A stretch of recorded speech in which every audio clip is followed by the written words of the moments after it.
Samantala nakahanda naman ang sandatahang lakas ng Pilipinas sa posibleng repatriation ng mga Pilipino sa gitnang silangan. Kasunod ito ng umiigting na tensyon sa pagitan ng Iran at Israel na nagdudulot ng pangamba sa kaligtasan ng ating mga kababayan sa rehiyon.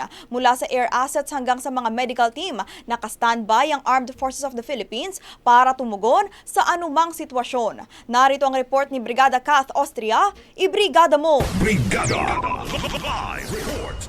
Muling tiniyak ng Armed Forces of the Philippines ang kanilang kahandaan sa anumang uri ng contingency, kabilang ng repatriation sa mga Pilipinong apektado ng lumalalang tensyon sa gitnang silangan.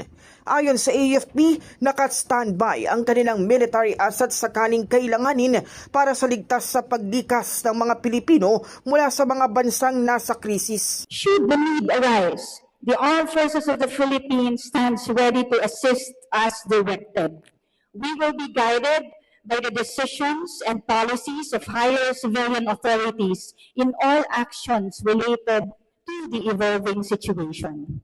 The Armed Forces of the Philippines is closely monitoring developments in the Middle East, particularly in situation between Iran and Israel.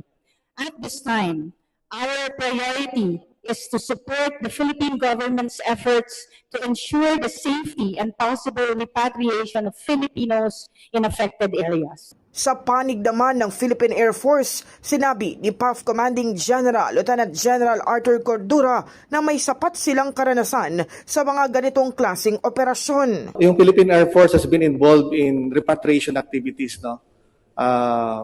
And we commit normally the C-130s, no? And right now we have the C-295 platforms. No? The C-130 we will eventually make it, no, available in case it is needed. But the coordination for the repatriation is at agency level. No, it is being discussed at the agency level, and we will subscribe to whatever decisions they will have. But your Philippine Air Force will always be ready. Sinabi pa ni Cordura kahit hindi gamitin ang mga eroplano, may nakahandang technical at medical personnel ang PAF na maaaring ipadala para tiyakin ang kaligtasan ng mga Pilipino sa panahon ng repatriation.